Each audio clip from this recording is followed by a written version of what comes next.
Good morning, students. Welcome to the class of Additive Manufacturing. My name is G.Gnana Deepa and I'm here to teach you additive manufacturing. So, first of all, before understanding additive manufacturing was completely different from the normal conventional manufacturing.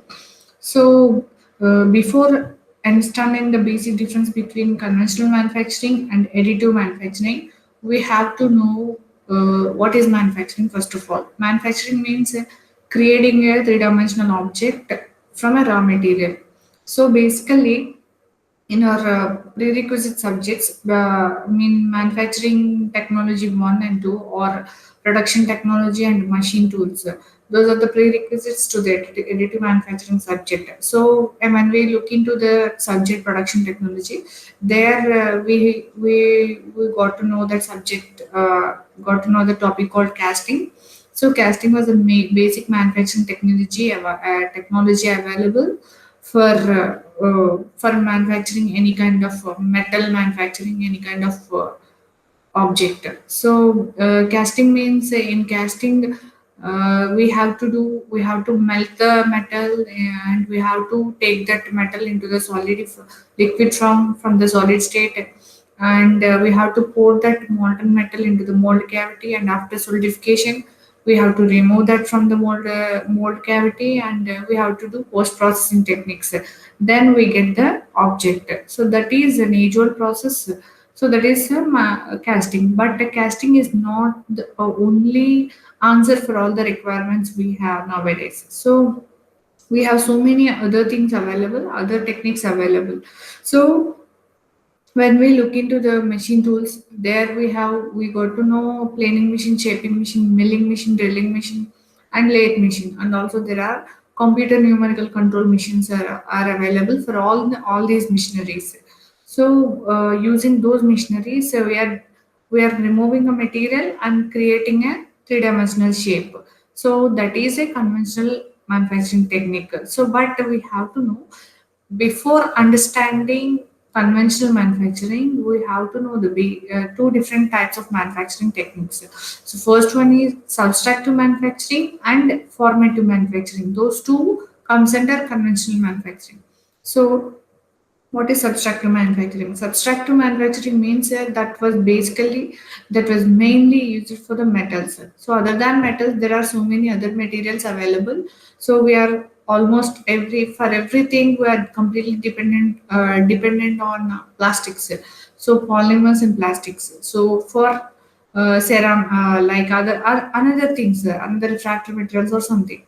So for creating any three-dimensional object, we have to find another techniques. So other than metals. So for creating a three-dimensional objects, the process we are using, the manufacturing technique we are using was formative manufacturing. So that is formative manufacturing. So materials like polymers, plastics.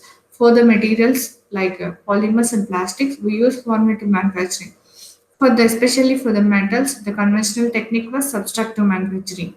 So in subtractive manufacturing, we have to do bottom down process. We are doing a material removing and we are creating a cavity and we are creating a three-dimensional object. So that is subtractive manufacturing.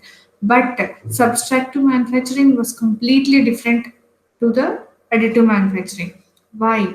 Additive manufacturing means adding a material layer upon a layer to create a three-dimensional object. So this is additive manufacturing. But subtractive manufacturing was completely different.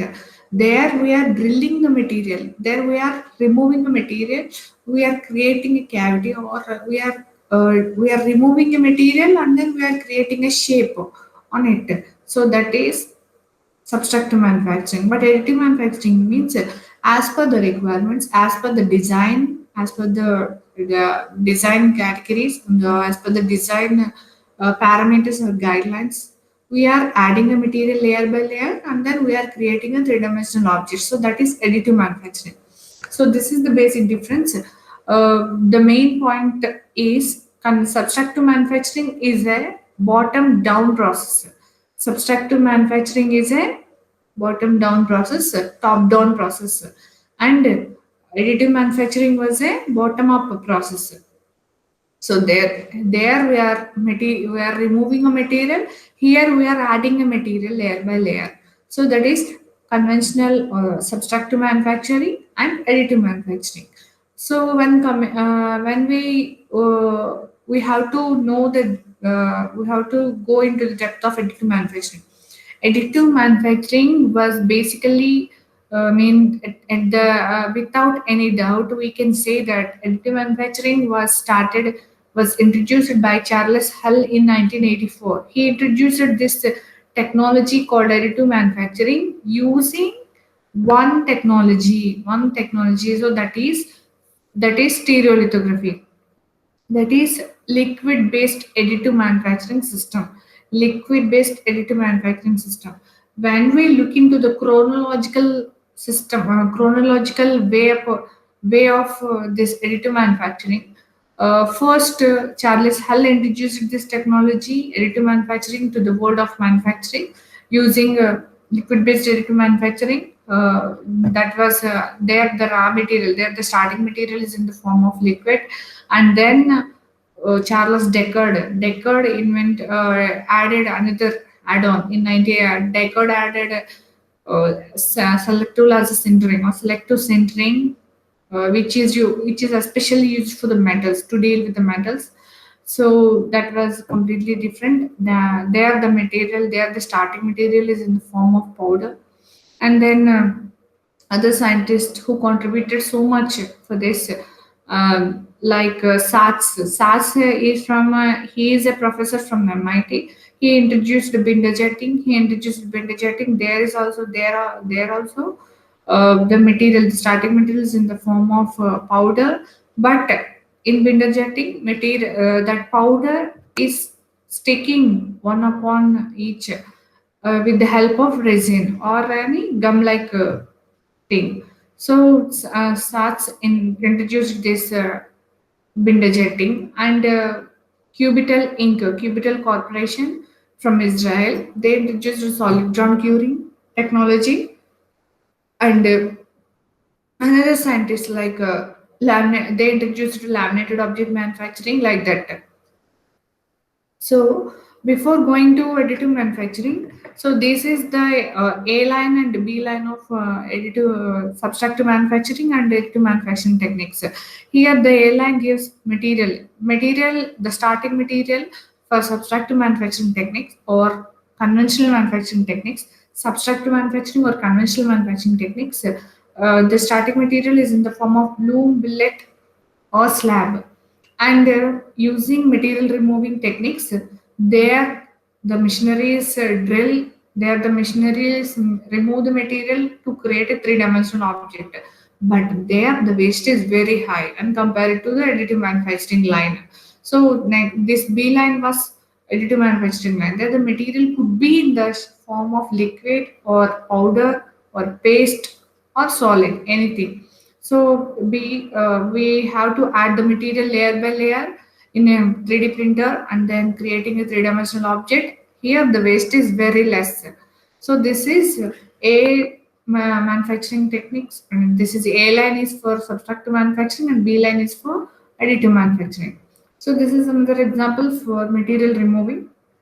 This is a subtractive manufacturing technique diagram. So in subtractive manufacturing, there we can see the chips. The material removing chips are very and completely different. Means we can't directly use those chips for the next process. But in additive manufacturing, we can use the waste material immediately for the next process, for the next production.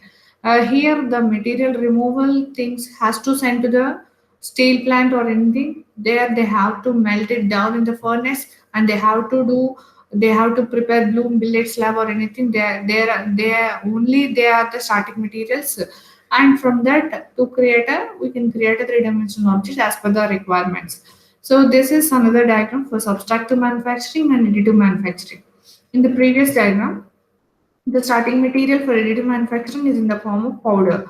In this diagram, the starting material for additive manufacturing is in the form of spool. So this is for fused deposition modeling. There, the material is in the form of solid wire, and we are creating a final product is in the form of spherical shape.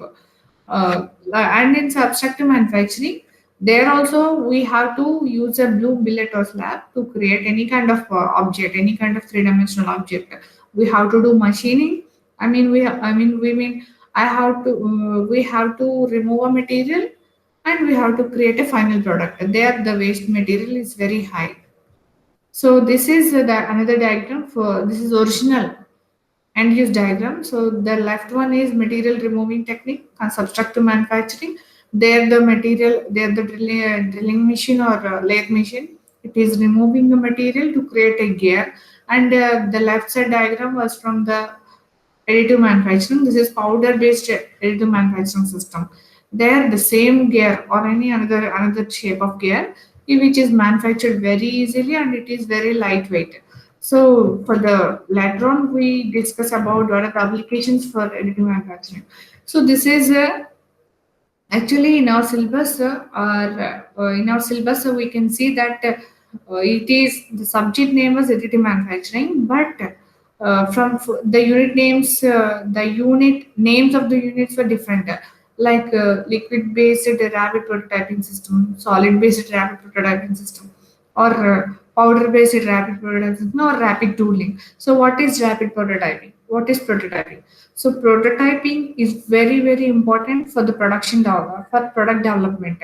In product development, in olden days, people used to give a model once in a year or twice, after 2 years or twice in a year. Depends. It depends upon the complexity and the design, the shape of the design. So because there they have to prepare first in a production line for any kind of product design. First we have to do a product conceptual design. So conceptual design means for the conceptual design they don't have any that design don't have any values or any guidelines or any parameters to that. It's just a concept, it's just an outline of that object design. So after the conceptual design was okay, or was all set for the theoretical design, so it will go to the next stage, that is theoretical design. There the development occurs. In theoretical design, people gives parameters, guidelines, and all the values to the design, and they give an excellent accurate shape to that. In theoretical design, it has every parameter which requires. So in theoretical design, everything was all set and all the analysis were done in the softwares, and after it was completely finalized, we have to do a prototype. So there the main problem occurs. In olden days, prototyping techniques were very late. In olden days, everything was done has to done by normal conventional manufacturing techniques. So conventional manufacturing techniques were they are very late compared to additive manufacturing. This is very fast thing. Means it saves production time, production costs, and production time, especially production time. Of course, the conventional manufacturing technique was very economical compared to additive manufacturing, but it gives accurate and very fast prototype when compared to the conventional thing. So in olden days, a prototype itself requires a lot of time, maybe 6 months or 3 months, as per the design or as per the complexity. If the shape was very intricate, then it will take a much more time, much more longer.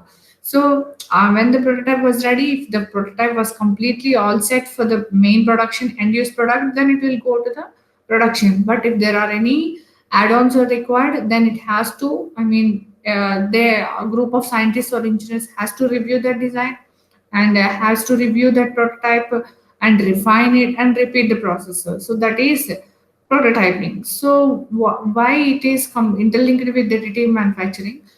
So the name rapid prototyping comes from this. Rapid means very fast. Rapid prototyping means using this additive manufacturing technique, prototype was very fastly. We can get the prototype very fastly within 36 hours or 12 hours or 3 hours. It depends upon size of that product and complexity of the product and compare it to conventional techniques. So that's why especially for prototyping, especially for product, not for the end use products.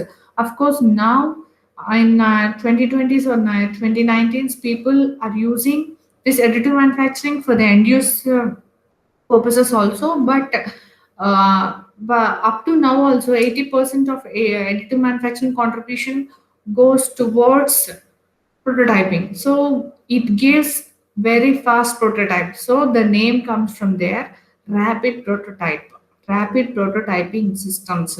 So there it is called rapid prototyping. Additive manufacturing means it is a commercial name for 3D printing. 3D printing means it is a technology, it's a machine, 3D printer. 3D printer means three dimensionally it prints an object. Three dimensionally it prints a design.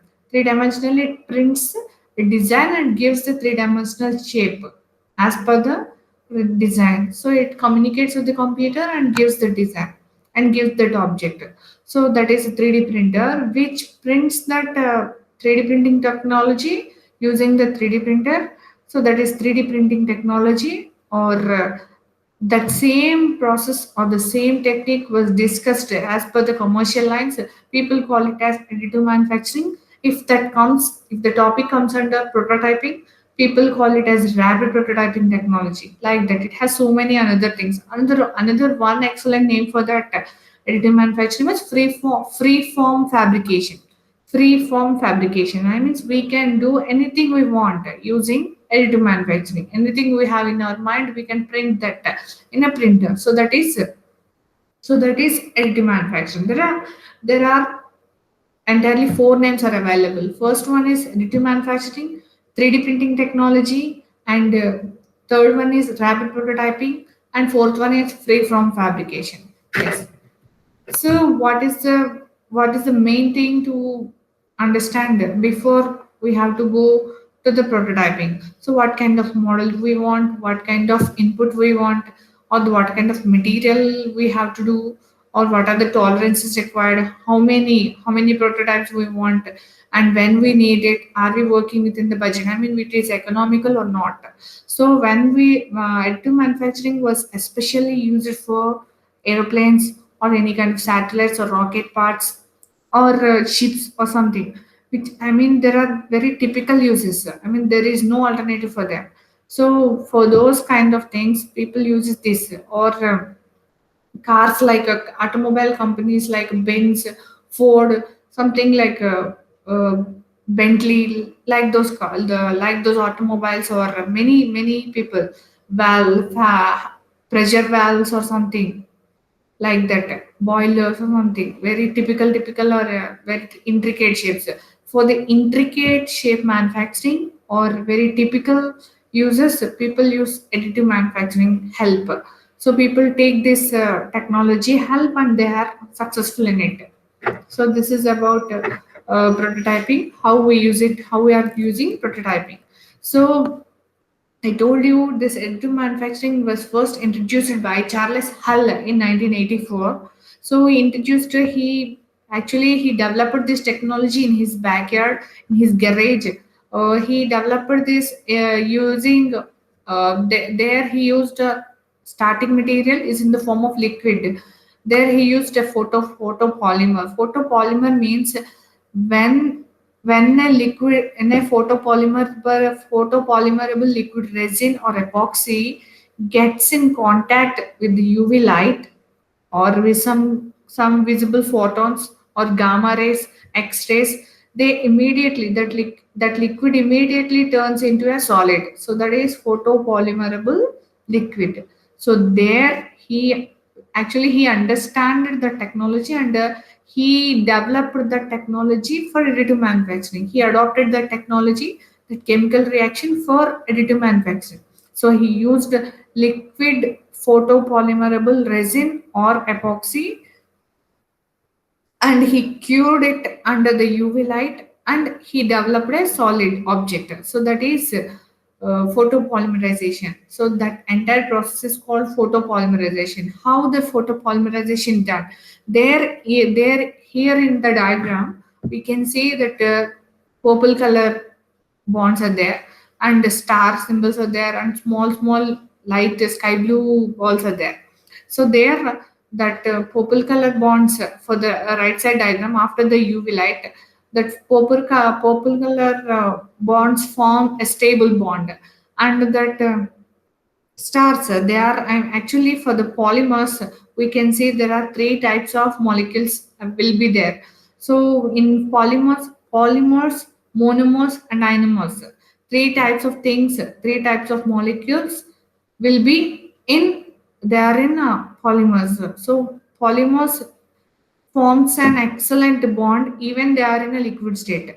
But monomers and ionomers are very weak and they are very free from each other. But monomers have a light bond. But when we expose a UV light to that photoresin, they immediately forms an excellent tight bond in between them, and all the molecules acts like a polymers, and they completely stabilized and they forms an excellent stable bond. Like polymers, they completely solidify, they get solidified. So that is photopolymerization. Before and after liquid photopolymer, when the UV light was exposed to the liquid photopolymer, it directly converts into induced photopolymerization by light. It activates the photopolymerization and they forms a stable bond and they get solidified. So this is the thing happens in photopolymerization. So this technology, this chemical reaction was adopted by Charles Hull to develop his printer, stereolithography printer. So before understanding stereolithography, this is his model. So before understanding stereolithography apparatus or stereolithography technology, first we have to understand the basic CAD design. So for basic process for additive manufacturing. What is the process for additive manufacturing? Additive manufacturing comes in additive manufacturing. First, we have to create a design in any kind of design software, and then we have to save that design file in any kind of algorithm, not in any kind of algorithm, the algorithm which supports by the which has to support by the 3D printer. So that is .stl file format. So that is the file format adopted by all the 3D printing technologies. So .stl means standard triangulation language or standard tessellation language. Means when we save that file in .stl file format, when we save that design file in .stl file format, it saves the surface, it tessellates the surface with small triangles. It completes, it closes the surface with small triangles. As per the resolution given by us, it saves the surface. So the .stl file was imported to the slicing software. The slicing software gives the G codes and gives all the parameters, guidelines, and G codes to that design, and it directly communicates with the 3D printer. So 3D printer, as per the G codes, it moves their things just like CNC. Normal CNC, how it moves X, Y, Z. There also we have three axes, and in 3D printer also we have three axes. As per the G codes given, the 3D printer moves that and it cures. Here our tool is in our setup for stereolithography setup, or for a 3D printer which is proposed by Charles Hull. Here in our slide, here the laser system is our tool. There the G codes were given to that, and that elevator was build platform carrying elevator was Z axis, and maybe for sometimes for some designs, Formlabs designs or Stratasys designs or materialized designs or 3D systems designs, some desktop printers moves their object. Some desktop printers are stable. So here the liquid resin was in the bag tank, and that build platform acts as z-axis. I mean, it moves downwards. When it moves downwards, that resin comes up, and when it directly comes in contact with the laser system, so here the laser system is a tool. When the laser was exposed to the resin, it immediately turns into a solid. So as per the G codes given, as per the resolution, the laser system moves as per the G codes and it cures. So after the product was completely done, we have to do some post processing techniques, like we have to put that object in UV oven, or we have to do extra curing. For extra curing, if there is any unsolidified resin was there, it cures in the oven, UV oven.